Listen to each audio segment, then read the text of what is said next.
another episode of Ryukin Review Stuff 2023 edition. Since 2018, because I don't even have an idea what I'm going to say here. And so, I have something to review for this episode as usual, but in this case, it is not the paid item, but it is the found item. So what is the item that I found here? Oh well, let me introduce to it. So here we go. And now, let me introduce to you to the compact camera from 11 years ago. As you can probably tell from its brand name right here on the pouch. So as you can see here, we got a Fujifilm carry pouch with something inside there. So, and now let me introduce to you for real to the Fujifilm FinePix JV300 compact camera from 11 years ago. Oh well, it was pretty obvious, isn't it? And right now, without any further nonsense to do, let's get right into around the camera of a Fujifilm FinePix JV300 from 11 years ago. And right now, without any further nonsense to do, let's take a look at the around the thing right here. So, here we go.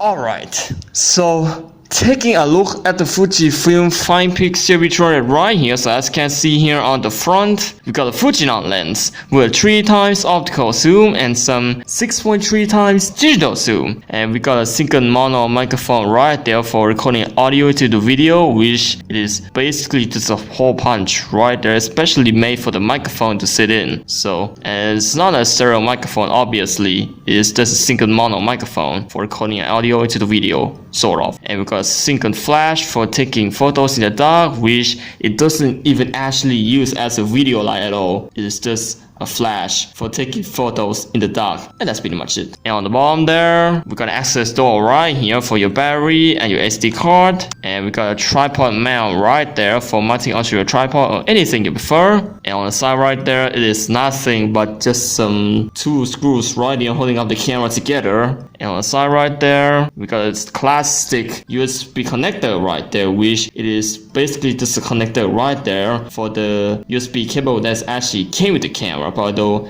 is pretty classic now these days. Okay, so this is going to be the kind of a discovery right here. So as you can see right now, this JV300 right here, it is right now charging from this dedicated USB cable that I borrowed from my DSCS 2000 right here. And as you can see right now, I plug this into the power brick right there.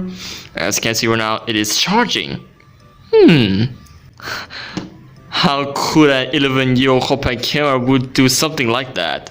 But at least it is a rechargeable camera without having to pull out the battery, and it is actually gonna reset the date and the time inside this thing. So no external charger needed for this camera. And we also got a lanyard strap right here, and on the back there we got a 2.7-inch LCD display as well as some buttons on the right here. So as you can see here, we got a power on or off button, we got a clicky zoom button, we got a display and go back button, we got a playback button, which is basically just turn on the camera but is on the playback mode. So it actually didn't turn on the camera completely, but when you press on that, it is actually brings you to the playback mode on this camera. So as you can see here, it's just some bunch of photos that I've taken back in 2021. So as you can see here, here's what it looks like. And we got a 4 navigative buttons right there, and we got a menu button and OK button right there, which is also function as a menu button. So for the OK button, I guess. And for the trash button beside the EV composition right here, which it is basically just a 2-in-1 button right there for deleting photos in playback, and when on camera it is actually going to use as an EV composition setting. So that's pretty much it. And on top right there, we got nothing but a shutter button. And that's pretty much it for the around the camera of this thing. And right now, without any further ado, let's turn him on. So as you can see here, here's what it looks like. And right now I'm on a video mode on this camera. So as you can see here, here's what it looks like for the interface of the video mode, which you didn't get much on the interface itself. It's basically just an info right there for the video and the record by maximum, which you can only record by maximum of 9 minutes and 41 seconds on HD, which I don't even know why there's actually a limit to record that, but oh well, it's probably just some limits when recording a video, so you can't even record a 10-minute video on this thing. So for HD, so as I press the display button, it doesn't even do anything. So let's take a look at the menu first. So as you can see here, for the menu right here, we got a shooting mode, which you got a movie as you have seen right here. Let's take a look at the settings right here. So as you can see here on the ProCam AE mode, we got a shooting mode as usual. We got ISO, which can set up to 1600, at lowest is 100. We're rather going to set to auto. We got image size, you can set up to 14 megapixels, and the lowest you can set is 2 megapixels, 16 by 9, 1920 by 1080 resolution. Image quality you can set to fine or normal. White balance can set to auto, fine, shade, fluorescent light, which you can choose from these 3 presets right here for the fluorescent light. And we've got the indecent light, which is basically just an indecent light setting right there for white balance. We'll rather just set to auto. Face detection, which you can turn on if you really want to, which what it actually does is basically just detects a face and take a photo or something like that. I don't even know, but oh well. So, and we've got a setup right here for day and time difference, which it is basically just gonna set your local time, and then if you are going to travel to somewhere else, you can actually going to set the date on that country too. So for time difference right here, which you can set either home or local. So we got a language setting right here, which has set to English, Japanese, Chinese, French, I think that's German, Spain, Portuguese, Italian, I guess. We got Russian on this too, some Arabic script stuff, and just a bunch of languages right here that you can set on this camera, and including my language right there. So as you can see here, hey, can you read all of this? Nah, just kidding. I'm gonna switch to English on this when I go now. Oh, there we go. I'm gonna set back to English.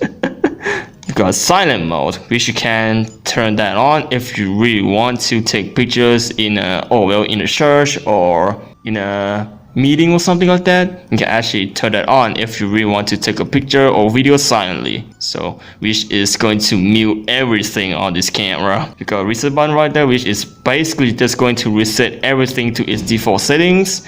And format, which is going to format your entire SD card. Image display, which you can leave it on for 1.5 seconds or 3 seconds, or zoom continuous, which is basically just after you take a photo, it's actually going to zoom on some important details of the cam.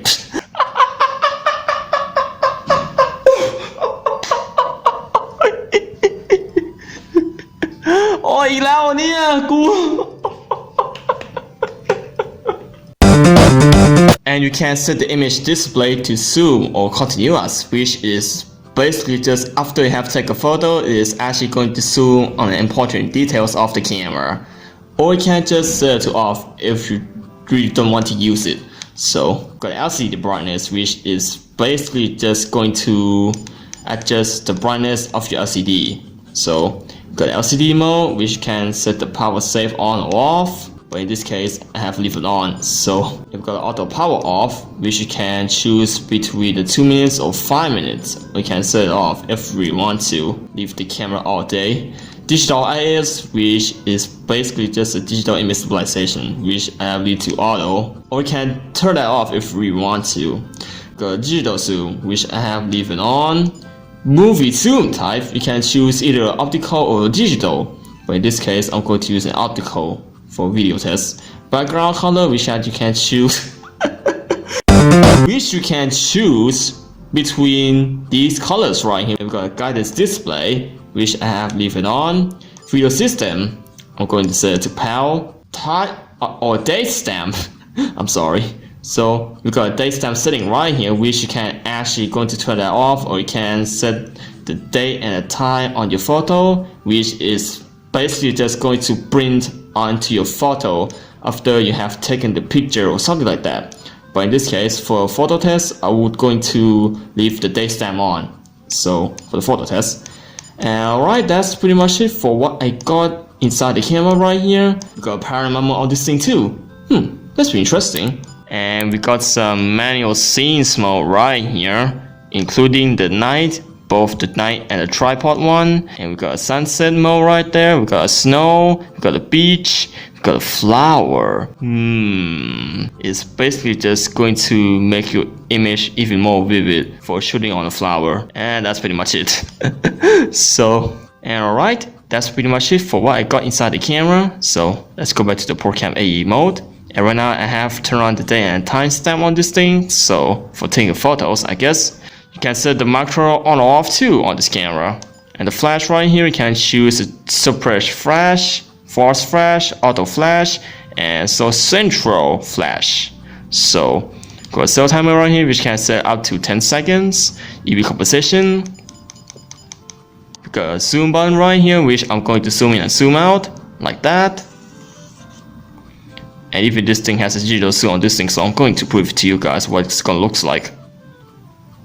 Pretty fast zooming on there. There we go. Zoom out, and there we go. Alright, that's pretty much it for the around and the inside of the Fujifilm FinePix JV300 right here. So right now, we don't need further nonsense to do. Let's get right into the few photo and video tests for this Fujifilm FinePix JV300 right here. And so before I go, I'm going to take a photo of myself during recording a video, so I need to make sure that the flash is not turning on. So there we go. So and right now I'm going to take a photo of myself in 3, 2, and 1. There we go. Let's take a look at the photo that I just took. So as you can see here, here's what it looks like for a photo that I just took right there with a date stamp on. And for the playback menu right here, which I will probably going to get into the deep detail in later.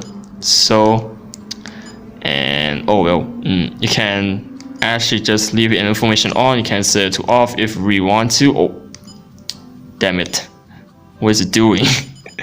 Oh, what the? Read error. What does that even mean? Oh, there we go. So, and a second photo right here, I'm going to take a photo of my fan right there. Oh, there we go. So as you can see here, this is the photo that I just took. So as you can see here, it is basically just a photo of my fan right there. So as you can see here, you kind of see the half of it though. It's just the base of the fan that I use to line things up right now. So and even the camera is actually telling me to press the shutter button to go back to shooting mode, or press power off button here to turn off the camera. But I'm going to turn off the camera anyways. So, and right now, we don't need further nonsense to do. Let's get right into an actual field camera test for this Fujifilm FinePix JV300 right here. And right now, we don't need further nonsense to do. Let's get to an actual field camera test started from now.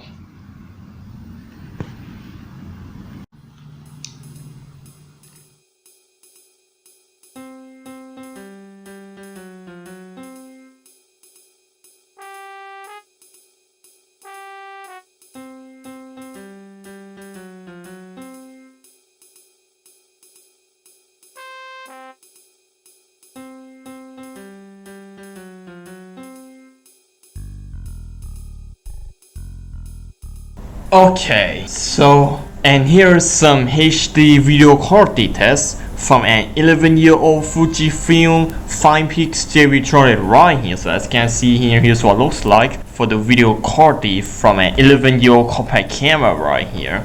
And here's a little bit of showcasing right here on my camera wrist strap right here that I usually used to wear on my Sony Xperia X1 right here, which is just some typical looking wrist strap right here. So as you can see here, you got a buckle right here for connecting to the camera or something like that. And this is the lock right here to lock onto your wrist. So, but though it's just some simple looking wrist strap right here that's actually being put on a DSLR or a compact camera, which they actually give you this buckle right here to release when you're not using the camera, sort of. So as you can see here, here's what it looks like. I got this one in black because I really like this color. So it's just looking mysterious and stylish right here. So, and alright, so, and once again, here's what it looks like for the so-called HD video quality test for an 11-year-old compact camera right here. So as you can see, here's what it looks like once again. And right now, I'm gonna switch back to the Sony Xperia X1 because I couldn't handle off the narrow field of view of this. Alright, without any further nonsense to do, let's get back to my main camera for what I've been actually going to record on this video. So, okay, so you might have seen some photos and videos that were taken from this Fujifilm FinePix JV300 right here. And right now, I'm gonna get a quick access to the playback right here. And right now, I'm gonna long press the playback button right here to get a direct access to the playback right here. And here's what it looks like when accessing to the playback, I guess. And it's on a low battery. So, and as you can see here, here's what it looks like for the playback right here. So as you can see here, here's a bunch of photos that I took with this thing. So as you can see here, the ones are bring in 16:9, and for the others, it's just in the maximum quality right here. So as you can see here, here's what it looks like for some photos right here that I took with this thing. And let's take a look at the playback settings right here, which we got a photo book access, image search. You can search by date, face, scene, type of data, or upload mark. Erase, which is going to erase the photo that we took. So mark for upload to. You can mark for upload to YouTube, Facebook, or reset all. So, but for YouTube right here is especially for recording a video or something like that. And for Facebook is actually both for photo and video. So pretty typical slideshow setting right here. Protect by frame or set all or reset all. Crop, which is gonna crop the photo, I think. I think yes. So resize, can resize it in 640 or 320. Image rotate, you can actually rotate this image right here. So as you can see, I'm gonna demonstrate how it's actually going to work. So as you can see here, here's what it looks like for image rotation right here. And for the last thing in the playback menu, it is this print order, PDOF or something like that, which you can put it on a date or without a date. So, but I'm not gonna say anything on this because I didn't use these that much. So, and right now it's just running on a low battery like that. So, and once again, here's what it looks like for the photo and videos that were taken from this Fujifilm FinePix JV300 right here. And so, what are my conclusions for this thing? This camera right here, but this pipe bring a pretty basic and simple compact camera look, which is so basic and simple is that it doesn't even give any LED indications on the camera. The only thing that you will get an indication is only through the beeps of this thing. Which, for example, if I turn on the camera, it's going to beep like that, and along with the lens right here that's actually being popped out. And I'm gonna say the photo quality from this thing, they aren't that bad.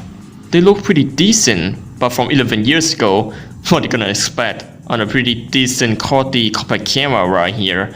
But though it's actually suitable for street photography or urban photography sort of, which you kinda going to get these compact cameras right here, and then you're just going to take it with you. So, but at least it doesn't even give you a viewfinder at all. Only a screen is actually being usable for taking photos or something like that. So, as well as you got flash for taking photos in the dark, which it doesn't even act as a video light at all. So, But for the photo image of this thing, which I'm gonna say that they are pretty decent. They aren't that bad by the standards from 11 years ago. So, but at least it does have 3 times optical zoom. So, and I'm gonna bring the camera right here that I used to review about a year or 2 years ago. So here it is. And this is a Sony Cybershot DSC S2000 right here, which it does share the same lens specs as this Fujifilm right here. So as you can see here, we got a 3 times optical zoom on this DSC S2000, and we also got a 3 times optical zoom on this thing too. But this supply, bring slightly lower quality than this, which for 14 megapixel on this thing, this camera is way better than this Cybershot DSC S2000 right here. So you are still a loser, but at least you got a speaker on the bottom, which it doesn't even do anything for the playback. You only got a microphone, and that's it, and the beeps. So what are my final thoughts for this? This Fujifilm camera right here, which I'm gonna say that it does take a pretty decent photo quality. But although for the image quality of this Fujifilm FinePix JV right here, which it was actually pretty decent, like it was from 11 years ago. So, and for the video quality on this thing, which I'm gonna say that I'm not gonna recommend recording a video on this thing, because it does have a pretty narrow field of view, and it doesn't even give you a wide lens at all. So, and alright, that's pretty much it for Fujifilm FinePix JV300 right here from 11 years ago, I think. So as you can see here, this looks like once again, which it is just a basic, simple looking compact camera right here, which it doesn't even give you an LED light indication at all, only for the beeps. So you're just kind of going to listen for a beep, and that's it on this camera. So, and alright, that's pretty much it for the Fujifilm FinePix JV300. And I hope you guys enjoyed this video, and don't forget to leave a like, comment, and subscribe. I do appreciate that, and I will see you guys later in the next video, where I'm going to do more quality content like this for you guys.